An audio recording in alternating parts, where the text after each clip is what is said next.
मंदिर है बाउल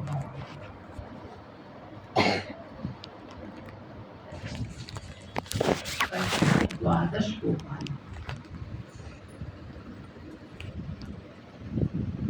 सभी भक्तों को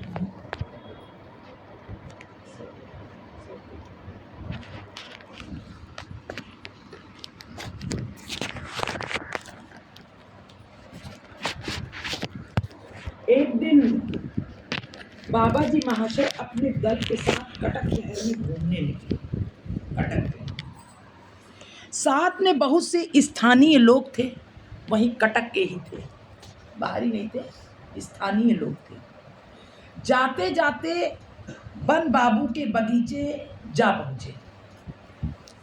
वन बाबू थे, उनके बगीचे में जा पहुंचे। वहां बाउल मतावलंबी एक सिद्ध बाबा जी रहते थे। बाउल मतावलंबी कुछ दिन पहले नित्य लीला में प्रवेश कर चुके थे। बाउल मत के मतावलंबी, उनके आश्रित रहने वाले बाउल मत के। महाप्रभु जी का ही ये लोग गुणगान करते हैं। वैष्णव ही स्वरूप है। कुछ दिन पहले नित्य लीला में प्रवेश कर चुके। उनका एक शिष्य अपने गुरुदेव की गुदड़ी और पादुकाओं की सेवा करता था। वो तो नित्य लीला में चले गए और उनका एक शिष्य था, तो अपने गुरुदेव की जो खड़ाऊं थी, पादुका थी, और उनकी गुदड़ी जो ओढ़ते थे वस्त्र, उनकी सेवा करता था। बाबा जी महाशय ने उस स्थान पर दंडवत प्रणाम कर कहा, दंडवत प्रणाम किया और कहा, सिद्ध महात्मा लोग स्वेच्छा पूर्वक विचरण करते हैं। बाबा ने क्या कहा, उस स्थान को प्रणाम किया और कहा कि सिद्ध महात्मा स्वेच्छा पूर्वक विचरण, जहां उनकी इच्छा होती है विचरण करते हैं। प्रकट अप्रकट रहना उनका खेल मात्र है। वे प्रकट और अप्रकट जैसे दिखाई देते, कभी वो किसी से बातचीत कर रहे हैं, कभी कुछ कर रहे हैं, अपनी इच्छा से कहीं भी प्रकट हो सकते हैं। अपनी इच्छा से उनका भाव जैसे दिखता है ना लोगों को कि ये ऐसे कर रहे हैं, ऐसे कर रहे हैं, लेकिन वो सदा एक ही स्थिति में रहते हैं, सिद्ध स्थिति में। भाव जो है उनका, ये सभी महापुरुषों की स्थिति है। ये स्थिति है, सदा वो अपनी लीला में भाव प्रवाह चलता उनका। वो कभी भी बाह्य स्थिति में आते नहीं, बाह्य लोगों को कुछ देखते ही नहीं, बाह्य कुछ क्या हो रहा है उन्हें कुछ पता नहीं। वो नित्य लीला, नित्य निकुंज में निवास करते हैं। जो अंतर्मुखी लीला में उनसे जुड़ाव हो जाता है, जिनका स्मरण, उनका जो स्मरण करते हैं, वो स्मरण उनसे जुड़ाव हो जाता है, उनके समक्ष वो प्रकट भी हो जाते हैं, वो प्रकट होते हैं उनके समक्ष। तो ये अप्रकट खेल मात्र है। वे कृपा कर जिसे दर्शन देना चाहते हैं वो अनायास उनके दर्शन पा जाता है। अब जैसे यहाँ पर है, अब बड़े बाबा का चरित्र चल रहा है, तो जिसको हृदय में चाहे उसके हृदय में वो प्रकट हो जाएगा, उसको एहसास होने लगेगा कि हाँ बिल्कुल वो हैं, समक्ष है। सिद्ध महात्मा कभी भी उनका लोप नहीं होता है। यह सुनकर एक भक्त ने हाथ जोड़कर बाबा जी महाशय से कहा, आपकी बात से मुझे एक संदेह हो गया है। एक महाशय ने कहा हाथ जोड़कर कि आपकी बात से मुझे एक संदेह हो गया है। यह स्थूल शरीर पृथ्वी, जल, अग्नि, आकाश, वायु 5 तत्वों से मिलकर बना है। यह स्थूल शरीर, इसमें साधु असाधु, ज्ञानी अज्ञानी का भेद नहीं। यह जब सूक्ष्म शरीर में परिवर्तित होता है तब प्रथानुसार रज में मिला दिया जाता है। प्रथा है ये, जब ये स्थूल शरीर छोड़ता है तो प्रथानुसार रज में मिला दिया जाता है, या जल में फेंक दिया जाता है, या अग्नि में दग्ध कर दिया जाता है। इस प्रकार स्थूल पंचभूत पंच तत्वों में मिल जाते हैं। यही तो इसके, अब ये शरीर है तो इसकी प्रथा क्या है, यही स्थिति है इसकी, या तो ये मिट्टी में मिल जाता है, या इसको जला दिया जाता है, या फेंक दिया जाता है, जो भी। फिर महात्मा लोग अपनी इच्छा से उसी देह में कैसे प्रकट हो सकते हैं? कितनी सुंदर बात कही, समझ में, कि फिर महात्मा लोग उसी देह में, ये तो स्थूल शरीर तो इसका ये दशा हो जाती है, ये नष्ट हो जाता है इस प्रकार से, जल में चला गया, पृथ्वी में मिल गया, रज में मिल गया, अग्नि में जल करके वाष्प बन के सब सारे तत्व उसमें, जल का तत्व जल में चला गया है, वायु का तत्व वायु में चला गया, आकाश का तत्व आकाश में चला गया। फिर ये दूसरा शरीर कैसे ले लेते हैं? वही शरीर फिर कैसे प्राप्त कर लेते हैं? ये तो नष्ट हो जाता है शरीर। और जब उसी देह में प्रकट नहीं हो सकते तो उन्हें पहचाना कैसे जा सकता है? कैसे कह सकते हैं कि ये वही है? जब उसी देह में नहीं है तो पहचाना कैसे जाए कि ये वही है? बाबा जी ने कहा, भाई अचिंत शक्ति युक्त भगवान के कार्य आदि जिस प्रकार हमारी बुद्धि के अगोचर हैं, उसी प्रकार सिद्ध महात्मा लोगों के कार्य आदि भी अगम्य हैं। कितनी सुंदर बात कही, जैसे अचिंत शक्ति युक्त, अचिंत शक्ति जिसके चिंतन में भी हमारे नहीं आ सकता, ऐसे भगवान के कार्य जिस प्रकार हमारी बुद्धि के अगोचर हैं, हमारी बुद्धि में नहीं, हम नहीं समझ सकते क्या करते हैं उनकी लीला, उसी प्रकार सिद्ध महात्मा लोगों के कार्य आदि भी अगम्य हैं, हमारी बुद्धि से परे है, हमारी बुद्धि से परे हैं। हम कैसे बता सकते हैं कि ऐसा ऐसा ही होता है, ऐसा ही हो जाए, ऐसा ही हो रहा है? नहीं, कुछ नहीं। ये लीला साक्षात हो चुकी है। कबीर दास जी ने इस लीला को दिखाया है कि जब बादशाह आकर के जब शिकायत करी है कि ये तो मुसलमान होकर के हिंदुओं के खुदा की पूजा करता है और सबको उपदेश कर रहा है और मुस्लिमों के विरुद्ध कटाक्ष कर रहा है, ऐसी शिकायत करी। और किसकी कहें, कबीर की माता को ही बरगला दिया हम लोगों ने, और माता को ही के द्वारा ही संदेशा भिजवाया कि मेरे बच्चे को बचाओ। तो वहां से वो आकर के बनारस, जब उसने युद्ध लड़ता हुआ आया तो बनारस पे आकर रुका और कबीर को उसके सामने पेश किया गया। कबीर दास जी कहते हैं कि उससे कहते, तेरे को भय नहीं है कि तू अपने धर्म पर ईमान नहीं लाता तू? तो वो कहते हैं, खुदा तो एक है, काफिरों का खुदा और हमारा खुदा एक है। तो उसके तन बदन में आंख लग गई।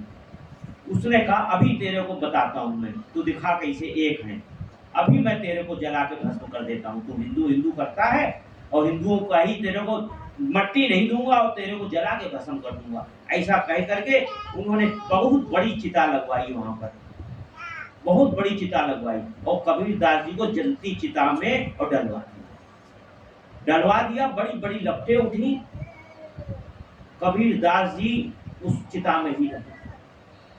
जब आग ठंडी पड़ी तब तक वो अपना सब वहां अपना करते रहे काम, और फिर वो जब वापस जाने लगे तो चिता में से आवाज आई कि हम न मरिहे संसारा, हम न मरिहे संसारा, मतलब मैं नहीं मरूंगा, संसार तो मर जाएगा। और बड़ी सुंदर उन्होंने पदावली उस समय गाई है और सब भौचक्के रह गए, हल्ला मच गया पूरी काशी में, सब दौड़ के, ऐसे ही भीड़ लगी हुई थी पहले ही, और अब ये खबर पहुंची तो जो लोग नहीं आए थे वो भी आ गए, पूरी काशी वहां उपस्थित हो गई और वो भौचक्का रह गया कि ये कैसे जलती चिता के बाद निकल आए। उसने कहा, कोई बात नहीं, कोई होगा इसके पास तरकीब, अब इसको जंजीरों में बांध करके और नदी में डुबा दो, गंगा जी को नदी का उठा करके पूरा बड़ी बड़ी जंजीरों में बांधा, बड़े बड़े पत्थर बांधे गए और उठा करके गंगा जी में नाव से ले जा करके और उनको जा करके डाल दिया अंदर। काफी देर हो गई अंदर और सबने कहा अब तो गए कबीर दास जी। तो फिर वहीं से नदी में से कोई आवाज आती है, कोई बाहर निकला, अंधेरा हो गया था उस समय, और कोई बोला, हम न मरिहे संसारा। बड़ा सुंदर पद है, बाबा ने गाया है, कभी सुनेंगे तो बहुत। उस समय भी कबीर दास जी भीतर से निकल आए। अब वो भी सनक एकदम भौचक्का रह गया, उसके मन में भी कुछ भय आ गया कि कुछ करामात इसके अंदर है, जो ये कैसे बच गया, सम्मुख तो हमारे अग्नि में तो कैसे बच गया, हम संदेह कर रहे थे निकल गया होगा, क्या हो गया, यहाँ तो सामने डाला गया। तब उसने कहा अब सामने सामने काम होगा। उसने मत हाथी, जो पागल हाथी था, उसको जो है नशा करा करके और महावत से कहा चढ़ा दो उसकी खोपड़ी को, तरबूज के जैसे खोल दो, बैठ के हम सब तमाशा देखेंगे। सब उसको हाथी को कोच कोच करके मत करके उसकी तरफ कबीरदास जी की तरफ ले जा रहे हैं। और कबीरदास जी वही गाते हैं, हम न मरिए मरिए संसारा। तो जिस समय हाथी ने अपना कदम ऊपर उठाया, सब लोग सोचते थे कि अब पैर रखते ही ये चले जाएंगे। हाहाकार करने के लगे काशीवासी कि हमारे जो है कबीरदास जी की ऐसी दुर्गत कर रहा है ये। और कबीरदास जी को कोई चिंता नहीं, वो यही पद गा रहे हैं। और उसी वक्त क्या देखते हैं सर, क्या देखते हैं कि हाथी का पैर वहीं का वहीं रह गया। वो भयभीत होकर के 4 कदम पीछे छिटका और फिर भाग, वहां से सुबह से भाग गया। महावत के कोचे कोचे भी बस में नहीं आया। तब क्या, उसी वक्त बादशाह ने क्या देखा कि हाथी जिससे डरा था वही भयंकर नराकृति सिंह नरसिंह जो है वो ठाकुर जी उस रूप में आए हैं। सम्मुख देख करके हाथी तो भाग गया और वो दहाड़ मारते हुए एकदम जोर से और बादशाह के सिंहासन पे झपटे।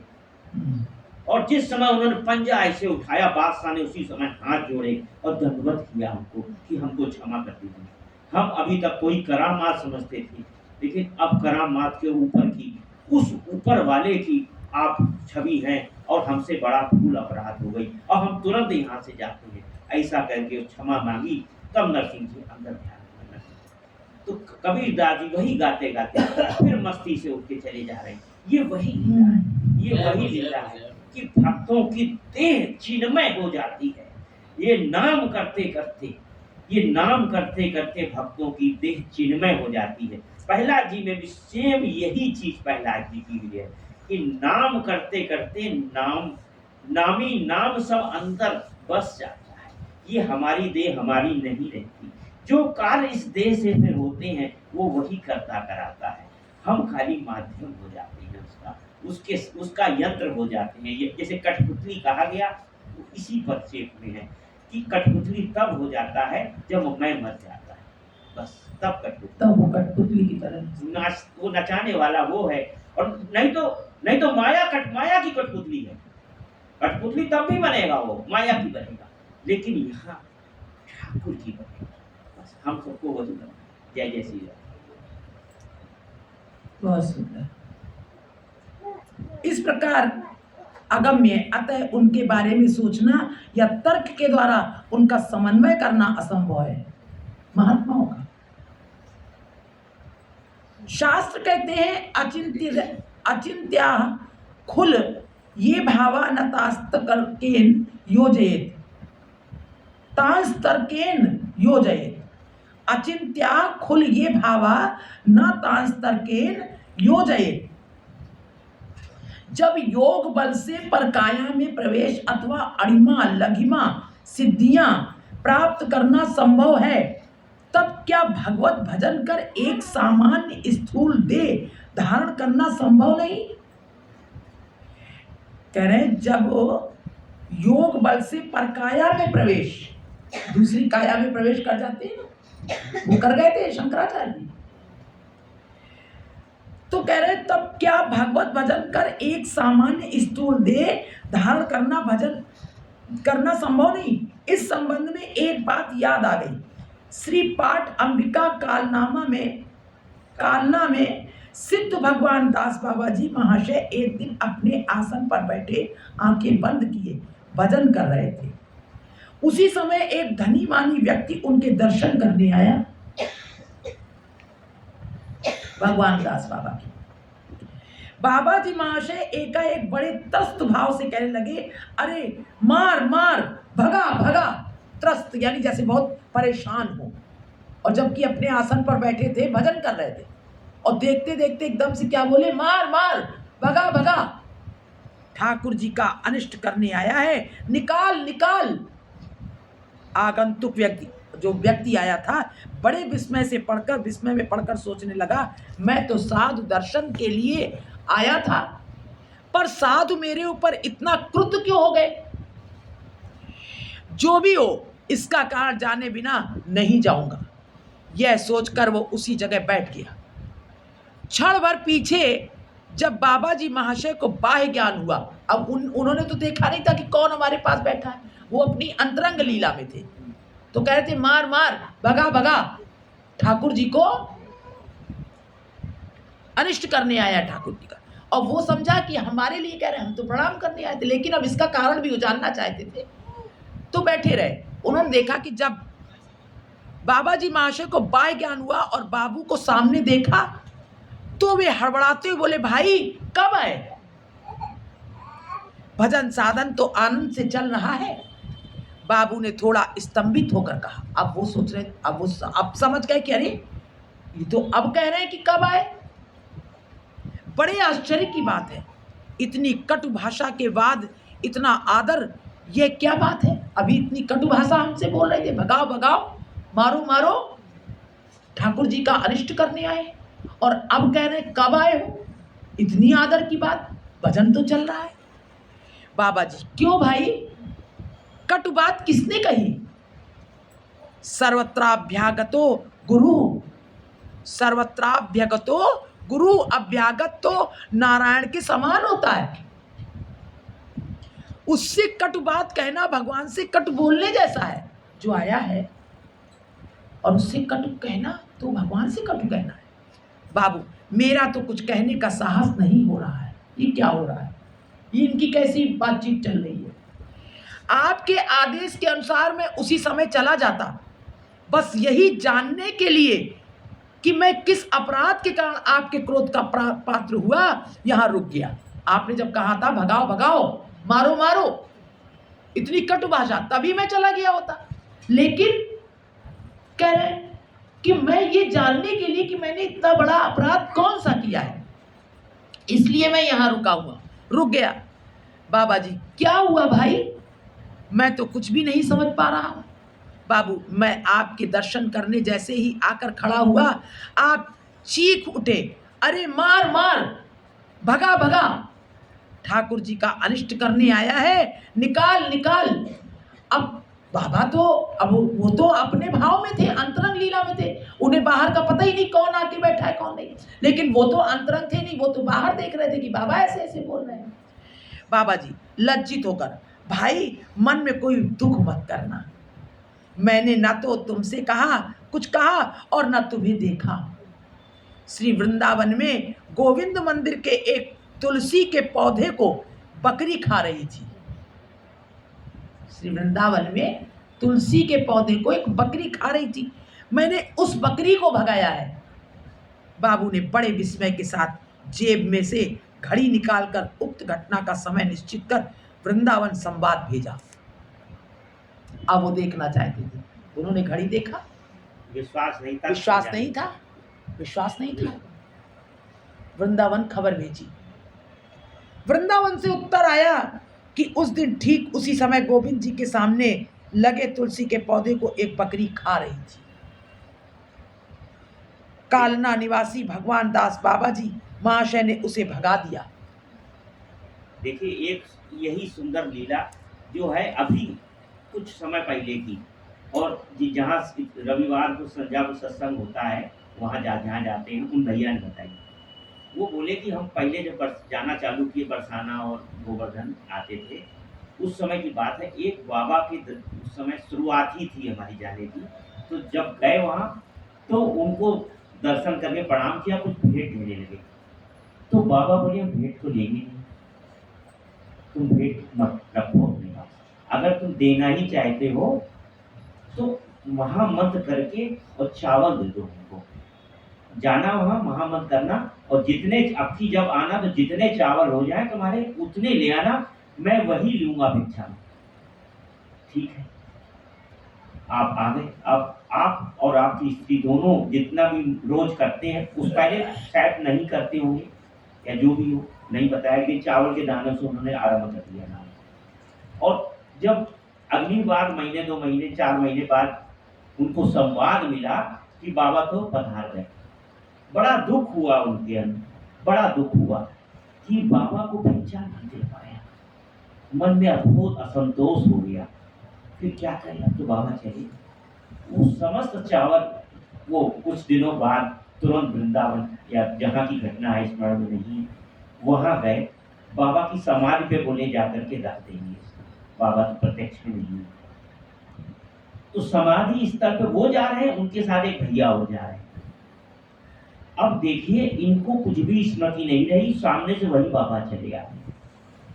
ये इनके मन में उस समय निकल ही गया कि पदार्थ बाबा आए, इन्होंने दंडवत प्रणाम किया और पोटली थी कपड़े पे बंधी हुई सफेद, वो पोटली बाबा के हाथ में थी। बाबा ने मुस्कुराते हुए पोटली रख ली अपनी बगल में, कुछ बांधा हुआ था उसमें रख ली, और बाबा मुस्कुराते हुए चले गए। अब जब ये कुछ दूरी आगे बढ़े तो उनको होश आया कि हम तो समाधि पे जा रहे थे बाबा की, और बाबा ने कैसे पोटली ले ली। अब दौड़े दौड़े दौड़े दौड़े पीछे घूमे, भागे, कहीं बाबा का नामो निशान नहीं, कहीं नामो निशान नहीं। अब बताइए, ये अभी की बिल्कुल 20 बरस का यही घटना। और ऐसे महात्मा ने आए, वो उनके मन की तड़प थी कि उनको देना है, हमको उनके निमित्त दिन रात वो नाम कर रहे थे देने के लिए। और जब जाने की खबर नहीं थी तो उनको बड़ा आघात हुआ उस बात से कि हमारी सेवा जो है बाबा रह गई, हमारी सेवा रह गई। तो बाबा ने कहा था कि मैं लूंगा तुमसे, कब लूंगा, वचन दिया था। बाबा ने वचन दे दिया था कि तुम नाम करो और वही भिक्षा मैं तुमसे लूंगा। तो वही भिक्षा लेने आ गए। ये है देखिए, इसमें कितनी बड़ी बात है, नाम भी करा दिया उनसे, कितना भगवान का नाम, नहीं शरणागति भी करा है। और आज क्या उनकी स्थिति है देखिए। ये सब ऐसे प्रेमी महापुरुषों के दर्शन का प्रभाव। सही बात। तो कह रहे हैं कि कालना निवासी भगवान दास बाबा जी महाशय ने उसे भगा दिया, बताया वहां वृंदावन में। हमने अपनी स्थूल दृष्टि से देखा कि भगवान दास बाबा जी महाशय अपने आश्रम में बैठे भजन कर रहे हैं। अब बताओ, यदि उनका स्थूल देह वृंदावन न जाता तो कौन उन्हें भगवान दास बाबा जी के रूप में पहचानता? अब अगर वृंदावन उनका शरीर न जाता तो कैसे पहचानता कि भगवान दास बाबा है? वही शरीर गया ना। इसी को कहते हैं सिद्ध अवस्था। सिद्ध महात्मा लोग स्वेच्छानुसार विचरण करते रहते हैं और अपनी इच्छा से यथा तथा स्थूल देह धारण कर सकते हैं। भगवान के प्रकट अप्रकट होने की भांति महात्माओं की भी यह एक लीला मात्र है। यह सिद्ध महात्मा भी सदा इसी स्थान पर विराजते हैं। कभी किसी महात्मा के यहाँ जाए नहीं, अगर जाए तो कभी भी उनकी कोई विक्रिया देख करके संदेह लेकर ना आए। बहुत सुंदर, मिट जाएगा, वो मिट जाएगा। ये बात है, इसीलिए मना किया गया है कि ना जाओ। अगर जाओ श्रद्धा पूरी रखो, बस पूरी श्रद्धा रखो, आशीर्वाद लेके आओ। हम महात्माओं की रहनी सहनी को देख करके नहीं उनको जान सकते हैं। ये क्या है? वो अंतर की लीला उनकी अलग चलती है। बाहर क्रिया को देख करके हम अपनी हम बड़ी आसानी से कह देते हैं ये उनकी वो स्थिति नहीं है, उनकी वो स्थिति है, वो सिद्ध है। ऐसा कुछ नहीं। किसी भी महात्मा किसकी क्या स्थिति है, वो क्या अभी क्या कर रहे हैं क्रिया, हम नहीं समझ पाएंगे।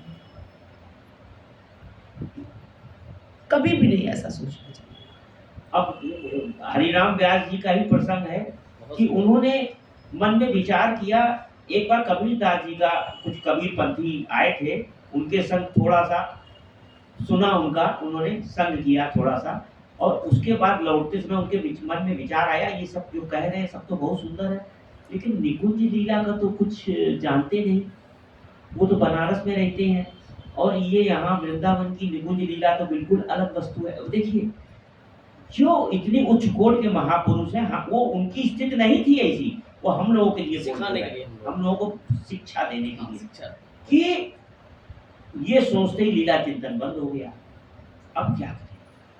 अब जो है ये हरिवंश महाप्रभु जी के पास कहे कि प्रभु अब तो मुझको दर्शन बंद हो गया। वो कहें कि तुमने ये बताओ पिछले 2 दिन में क्या किया, क्या क्या किया तुमने, सब पूरा किनसे क्या क्या। अब वो विचार किए, बोले कुछ कबीर जी की हमको चिंतन हो गया। जय हो, अरे जय हो। क्या चिंतन कर लिया कबीर जी का, वो समझ गए हैं भगवंत महाप्रभु जी कि क्या घटना हुई। देखिए महापुरुष हैं तो सब मालूम बात सब समझ जाते हैं थोड़ी थोड़ी से। देर। वो बोले कि हमने ये सोचा कि निकुंज लीला में तो कबीर जी का प्रवेश है नहीं, ये तो निर्गुणियां हैं, वो अपने हिसाब से।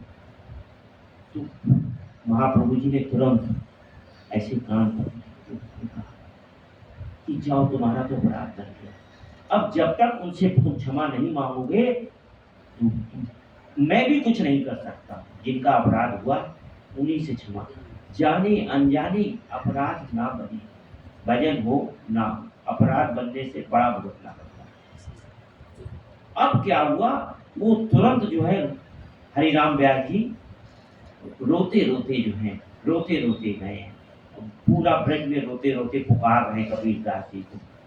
पुकारते पुकारते जब यमुना जी के किनारे पे आए हैं, वहीं पे थक गए हैं, वृक्ष के नीचे बैठ करके कबीरदास जी का स्मरण कर रहे हैं, क्षमा याचना कर रहे हैं, बारंबार कर रहे हैं, अश्रुपात हो रहा है। तब क्या देखते हैं, एक सुंदर शरीर यमुना जी से प्रकट हो रहे हैं, सुंदर शरीर, और आप श्री कबीरदास जी। जय हो, जय हो।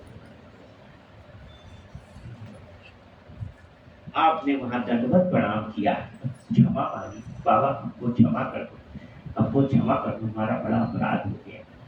कबीरदास जी ने अपने हृदय से लगाया, नहीं भैया तुम्हारा कोई अपराध नहीं, हमने कोई अपराध तुम्हारा नहीं किया, ये सब ठाकुर लीला कर रहे हैं, जय हो। ये सब ठाकुर, तुम तो उनकी सहचरी हो ठाकुर हाँ, जी। हाँ, हाँ। हाँ? जय हो। अब बात क्या है, ये यमुना जी से कौन निकला है? बात ये है कि यमुना जी के नीचे भी निकुंजे हैं। ये कुंज निकुंज यमुना जी के चारों तरफ तो है ही है, बीच में रास मंडल में तो है ही है, और यमुना जी के भीतर भी बैठ करके और भजन करते हैं। सिद्ध महापुरुष भजन आज भी करते हैं। जय हो, जय हो, जय हो। सब करना है, कौन किस अवस्था में है ये कोई नहीं जान सकता। आज देखिए कबीरदास जी ने कितनी बड़ी कृपा की हम लोगों पर, दो बार अपना स्मरण करा हाँ, दिया। हाँ, किसको मालूम जय था? हो, जय हमको हो। भी नहीं मालूम। जय हो, जय ये हो। आपकी अहितवी कृपा है। हाँ बाबा, ये आपकी अहितवी बहुत कृपा बड़ी है, कृपा है, बहुत बहुत बड़ी। जय हो, जय हो, जय हो, जय हो, जय हो, हम जय कर लिया हरे जी, कृष्ण। आपकी हो। बहुत बड़ी कृपा है। बहुत बड़ी कृपा। जय जय श्री राधे। जय जय श्री राम, जय जय श्री राम।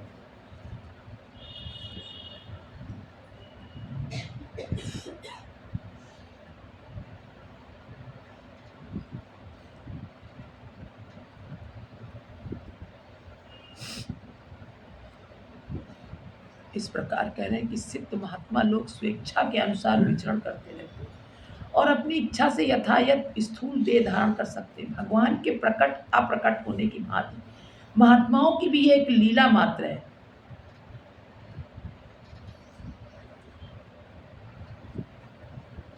ये सिद्ध महात्मा भी सदा इसी स्थान पर विराजते हैं। इस प्रकार की बातचीत हो रही थी, उसी समय एक बाबा जी ने आकर कहा, आइए हमारे श्री राधा रास बिहारी जी के दर्शन कीजिए। बाबा जी महाशय बड़े आनंदित हो श्री राधा रास बिहारी जी के दर्शन करने चले गए। श्री रास बिहारी जी के पुजारी वृद्ध श्री गदाधर दास बाबा जी और उनके शिष्य भिक्षा कर श्री रास बिहारी जी की सेवा चलाते थे। पता नहीं श्री रास बिहारी जी की क्या इच्छा थी, बाबा जी महाशय के दर्शन करते ही उनके मन प्राण उन्होंने चुरा लिए।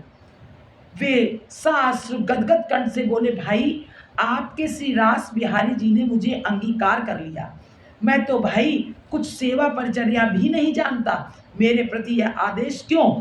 वृद्ध रोते रोते बोले, भाई मैं भी मन ही मन सोच रहा था कि इतने दिन बाद मुझे अपने मकान अपने मन का सा व्यक्ति मिला, अब इनके यहाँ तो रास बिहारी को सौंप कर निश्चिंत हो जाऊंगा।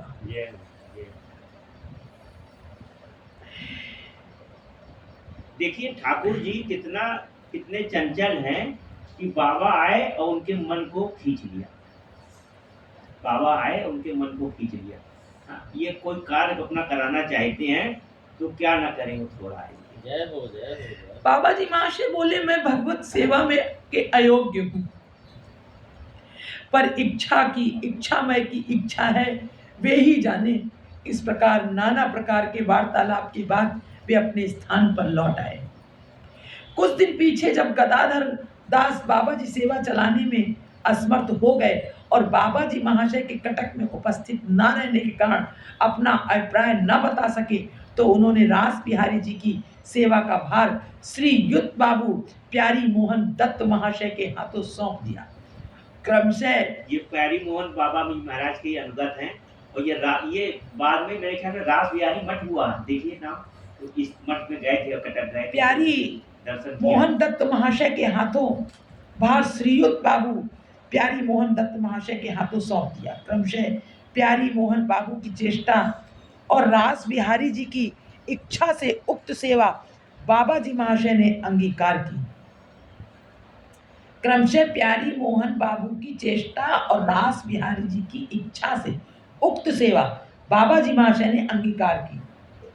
एक दिन प्रातः कई भद्र पुरुष नगर कीर्तन, एक दिन प्रातः कई भद्र पुरुष बाबा जी महाशय के पास बैठे नाना प्रकार की भगवत वार्ता कर रहे थे। उसी समय हृदय बाबू आकर बोले, बाबा रोज ही निमंत्रण में जाते हैं और उस उपलक्ष्य में नगर कीर्तन हो जाता है, पर निरपेक्ष भाव से नगर कीर्तन एक दिन भी नहीं हुआ। बाबा बोले, भाई तुम लोगों के हृदय शुद्ध है, तुम व्याकुल प्राण से निताई चांद से अपने मन की बात कहोगे तो वे अभिलाषा पूरी करेंगे। कह रहे भाई तुम लोगों के हृदय शुद्ध हैं, तुम व्याकुल प्राण से निताई चांद से अपने मन की बात कहोगे तो वे अभिलाषा पूरी करेंगे। वो उन्होंने ये कहा कहीं जा रहे हैं तो हाँ। बाबा कीर्तन करते ही जा रहे हैं, नगर कीर्तन का ही स्वरूप हो जाता है। हाँ। बोले खाली नगर कीर्तन के लिए नहीं चले, ऐसा खाली हो नगर रहे हैं। कीर्तन के लिए। तो बाबा जी महाराज की कितनी सुंदर बात थी, बहुत बहुत बड़ी बात। बहुत बड़ी बात है। अपनी बात नहीं कह के कह रहे हैं कि तुम लोग का तो हृदय बड़ा शुद्ध है और तुम लोग जब कोई पुकार करोगे तो निताई चांद तो सुनेंगे ही सुनेंगे। जय हो। हृदय आज रविवार है, सबकी छुट्टी है, यदि आज ही रखा जाए तो कैसा? बाबा बोले, अच्छा निताई चांद की इच्छा है तो आज ही सही। हृदय बाबू प्रसन्न हो नगर कीर्तन की तैयारी करने लगे। थोड़ी देर में ये समाचार एक दूसरे के मुख से सर्वत्र फैल गया और एक नए उत्साह की लहर शहर में दौड़ गई। बाबा जी महाशय ने साथियों के साथ काठ जुड़ी नदी में स्नान कर महाप्रसाद पाकर थोड़ा विश्राम किया। 4 बजे के लगभग बहुत से लोग आकर इकट्ठा हो गए। किसी भक्त ने प्रसादी फूल माला और चंदन से बाबा जी महाशय को सुसज्जित कर दिया। उन्होंने प्रेम गदगद कंठ से कीर्तन आरंभ किया।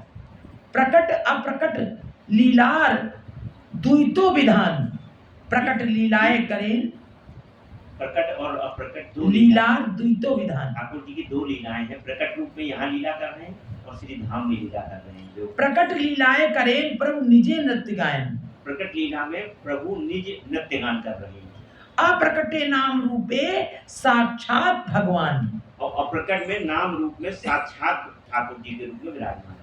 कीर्तन बिहारी रूपे सदा वर्तमान, कीर्तन बिहारी मतलब जो गौरांग रूप में सदा जो है रहते हैं, सदा रहते हैं। वर्तमान मतलब हर समय रहते हैं। प्रभु दक्षिणे नित्यानंद नामे गदाधर, महाप्रभु जी के दक्षिण भाग में नित्यानंद प्रभु अवस्थित हैं। सम्मुखे ते बाएं भाग में नृत्यावेशे गदाधर। कुबेर कुमार, हाँ? सम्मुखे ते नृत्यावेशे कुबेर कुमार, कुबेर कुमार मतलब अदैव प्रभु सम्मुख है महाप्रभु जी के। गदाधरेर बामे श्रीवास आर नरहरि, गदाधर जी के बाम में श्रीवास और नरहरि। ये पूरा जो है ये योग पीठ का वर्णन है। जय हो। चौष्टि महंत द्वादश गोपाल संगे करी, जय हो, जय हो। 64 महंत और 12 गोपाल भी संग में है। आहा। ये पूरी योग पीठ है योगी की। 64 महंत द्वादश गोपाल संगे, यही तो योग पीठ में है। 64 अभी योग पीठ है यहाँ सारे में 64 सखियों का वो मंजरियों का वो है पूरा संग। 64 महंत द्वादश गोपाल संगे करी, सभाकार आगे निताई दुबाहु तुलिया, इन सबके आगे जो है निताई चांद दोनों हाथ उठा करके हरे कृष्ण हरि नाम जान बिलाइया, हरे कृष्ण नाम का कीर्तन कर रहे हैं। जे ना लय तारे भले वंदे दंते तृणधरी। जो नहीं बोलता नाम उसके आग सम्मुख जा करके दांतों में तृण रख करके आमारे किनिया लहो भजो गौर हरि। मुझको खरीद लो और हरि एक बार बोल दो बस। ए तो बलि नाचे निताई हुंकार करिया। ऐसे बोलते बोलते निताई चांद हुंकार गर्जन करने लगते हैं। आगू पाछू नाचे जत संगेर संगिया। और संगे संगी इसका मतलब ये 12 गोपाल संग संग में उनके नाच रहे हैं। भावावेशे गोरा चांद नाचे बाहु तुले। भावावेश में आकर के महाप्रभु जी भी जो है वो नाचने लगते हैं।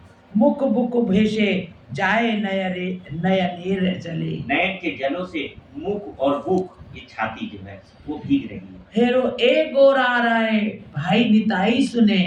हाँ? सने ए गोरा राय भाई निताई सने आनंदे हरि गुण गाए रे।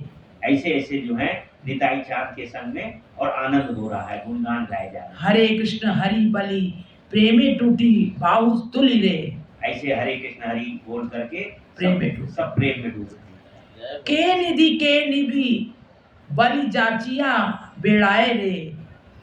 के निधि के निभि के दिखी दिख निभि के दिख दिख है ना पहले दिख। निभि अच्छा नहीं मालूम। जाचिया बेड़ाए रे। जी। गोरार अरुण कमल आँखी प्रेमे ढुल ढुल देखी रे। हाँ। किधर देख रहे हैं वो उनकी आंखें जो है सबसे बड़ी नहीं को स्मरण में आ रहा। अरुण कमल आँखी अनुपमा। प्रेमे ढुल ढुल देखी रे। प्रेम में ढुल ढुल होकर के चारों तरफ देख रहे हैं चरण चरण राखी नाच नाच जाए रे। और चरण पे चरण रखकर आप नृत्य कर रहे हैं। रा रा रा रा रा बलि धा बलिते पड़े ढली रे। रा कह रहे हैं गोरा और रा रा रा रा कह रहे हैं और धा बोलते ही लुढ़क जाते हैं। जय हो। सोनार पर्वत जेनो धूलाते लोटाए रे। जैसे कोई स्वर्ण का पर्वत जो है वो धूल में लोटपोट हो रहा है। ढल ढल मुखचा भुवन मोहन फांद रे। ऐसे ढल ढल करके नेत्रों से जल गिर रहा है। जेनो अकलंक पूर्ण चांद उदित धराए रे। जैसे कि अकलंक इस चांद में तो कलंक है, अकलंक अब आज अकलंक जो है चंद्र उदय उदित हुआ है। धराए रे। जय हो। और चार दिके भक्तगण करे हरि संकीर्तन रे। सब उनको घेर करके सब भक्तगण जो हैं उस नाम संकीर्तन कर रहे हैं। हरि बलि गौर हरि नाचे उभराए रे। हर बली बोलते हुए नाच रहे हैं। भक्त मंडली माझे नाचे गोरा नटराजे रे। भक्त मंडली के बीच में गोरा नटराज नाच रहे हैं। हुंकार करिया नाचे नित्यानंद राय रे। हुंकार करते हुए नित्यानंद प्रभु नाच रहे हैं। पतित पाखंडी जत नाचे गाए कत शत रे। कितने ही जो है सत जो है पाखंडी भी आकर के नाचने लग रहे हैं। आज प्रेमेर बन्याए त्रिजगत भेषे जाए रे। पूर्ण आज प्रेम की बाढ़ में इस संपूर्ण जगत को डुबा दिया है। इस प्रकार कीर्तन करते करते कटक की गली में भ्रमण करने लगे। आदमियों की भीड़ का ठिकाना नहीं। सभी की दृष्टि बाबा जी महाशय पर। महापुरुष भावावेश में कीर्तन कर रहे हैं और पैर पर पैर रख नृत्य कर रहे हैं। इस भीड़ में साथियों में से कौन कहाँ है कुछ पता नहीं। ये कैसे? बड़ा सुंदर मधुर कीर्तन होते हैं। अरे जो एक बार ऐसा कीर्तन क्या भूले बड़े चले गए, ऐसा कीर्तन करते थे। ये तो बाबा की लीला में तो बात ही क्या है, उसका तो स्मरण ये शब्दों की शब्दावली से ही मन आह्लादित हो रहा है। और जो साक्षात कीर्तन जो थोड़े से अंश अभी सुने देखे, अरे वो इतने दिव्य हैं तुरंत लीला राज में खींच ले जाएं जो सुन ले। ये पाखंडी लोग कैसे आ गए सुनने के लिए? सत सैकड़ों की संख्या में आने लग गए सुन करके। उनके कैसा मनोहर दृश्य है, जय कैसा मनोहर दृश्य है। छोटे बड़े अपने पराये का भेद नहीं। शत शत मुख कीर्तन कर रहे हैं, शत शत हाथों से तालियां बज रही हैं, शत शत व्यक्ति आनंद में आत्मविभोर हो नृत्य कर रहे हैं, मानो आनंद का स्रोत फूट गया। यही संकीर्तन का यही स्वरूप है। यही स्वरूप महाप्रभु जी के समय से चला आ रहा है संकीर्तन। बालक वृद्ध युवक सभी इस प्रेम की बाढ़ में बहे जा रहे हैं। कटक शहर इस बाढ़ में जैसे डूब गया है। जिस रास्ते से कीर्तन जाता है उसी के दोनों ओर खड़े आबाल वृद्ध वनिता सब एक नूतन आनंद में मत्त हो उठते हैं।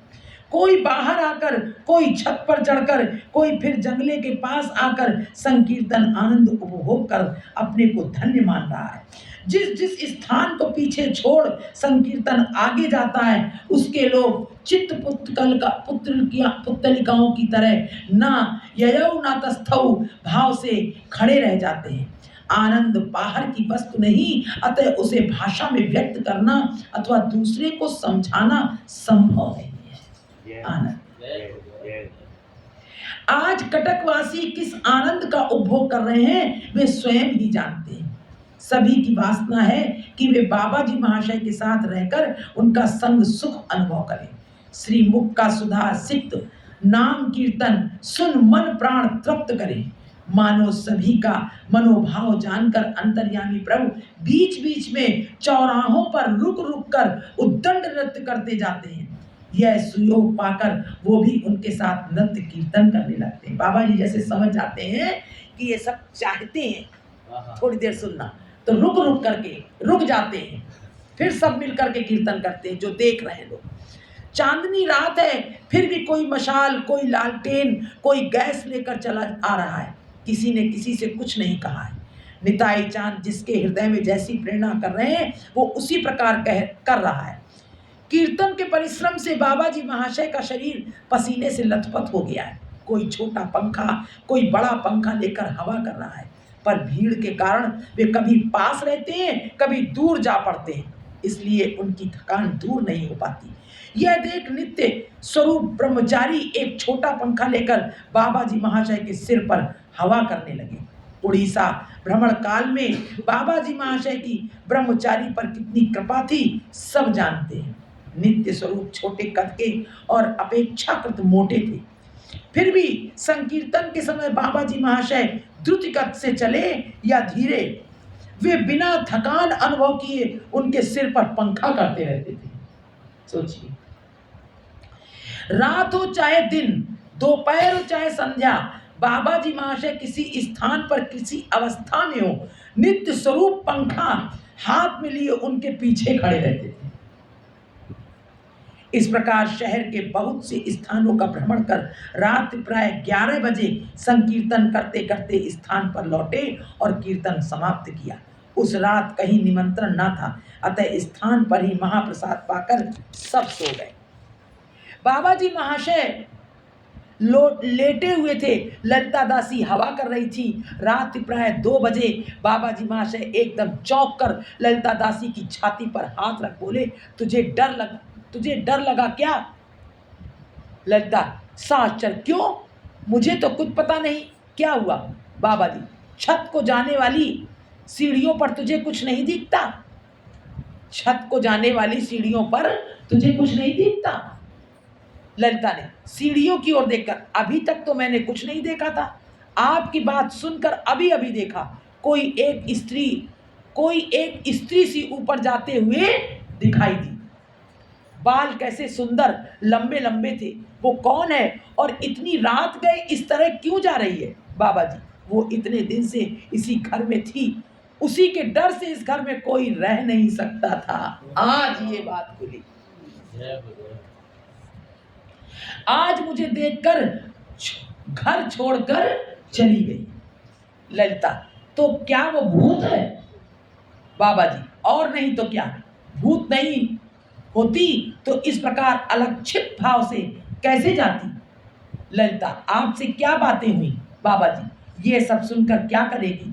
बहुत कुछ विनती प्रार्थना कर बोली, जिस दिन आपने यहाँ आकर नाम कीर्तन किया उसी दिन चली जाती, सिर्फ यही सोचकर कि ऐसा अपूर्व संग कभी नहीं पाया और न कभी पाऊंगी, अब तक बनी रही। जय हो, जय हो, जय हो। कि उसको भी तार दिया, उस पर भी कृपा होगी कि कभी उसको मिला नहीं था ऐसा सत्संग। ये बाबा जी महाराज का ये प्रेम है कि वो उद्धार तो उसका उसी दिन हो गया, लेकिन वो भी नहीं छोड़ के जा सकी। ये प्रेम है, ये प्रेम छोड़ के नहीं जा पाई वो, इसलिए उतने दिन वो वही बनी रही। आज आपसे विदा लेने आई हूँ, कहकर दंडवत प्रणाम कर दूसरी जगह चली गई। आज आपसे विदा लेने आई, उसका उद्धार हो गया। ललिता, किस अपराध से वह भूत बनी? बाबा जी, अपराध तो उसके जीवन में कम ही थे, पर प्रलोभन में पड़कर उसने बहुत से पाप कर्म किए थे। कैसे कैसे जीव भटक रहे हैं संसार में। हम हैं कि हमें सब सुविधा मिली है, आज उनकी कृपा भी है सब कुछ, फिर भी हम सब पर निंदा अपना। बोलो गोविंद भगवान की। इसी में अपने समय को व्यतीत कर रहे हैं। सतत भगवत भजन, सतत लीला चिंतन, सतत अंतर्मुखी हो जाए। गुरुजनों से यही प्रार्थना है, हमारी यही प्रार्थना, यही प्रार्थना है। तो बस ऐसे दिल और प्राण बना दो प्रभु कि आपकी लीला में सतत ये चिंतन चलता है। हे गोविंद, हे गोविंद, आपकी लीला कथा, आपके रसिक पद, आपके रसिक जन, आपके लीला परिकरों में ही बस ये चिंतन घूमे। वही दर्शन हो, वही दर्शन हो, उसी में रहनी हो, उसी में रहनी हो, उसी में रहनी हो, उसी में जीना, उसी में मरना, उसी में रहना, बस और कुछ नहीं, कुछ नहीं, कुछ नहीं चाहिए, कुछ नहीं। ये अवसर अब नहीं मिलेगा। एक एक सांस बहुत महंगी है।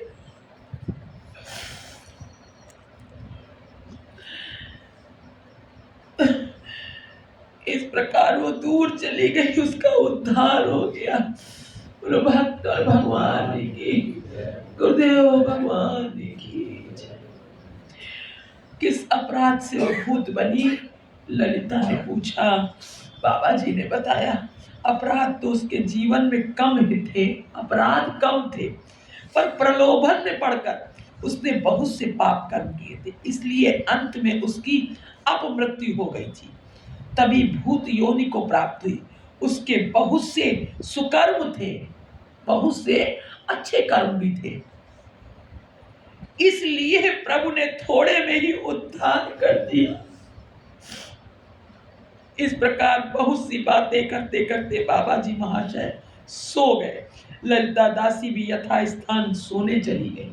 बोलो गोविंद भगवान की, नित्यानंद प्रभु की, गौरांग महाप्रभु की, आज के आनंद की, आज के आनंद की, वृंदावन संत समाज की जय। कल का प्रसंग है पुरी प्रत्यागमन। पुरी प्रत्यागमन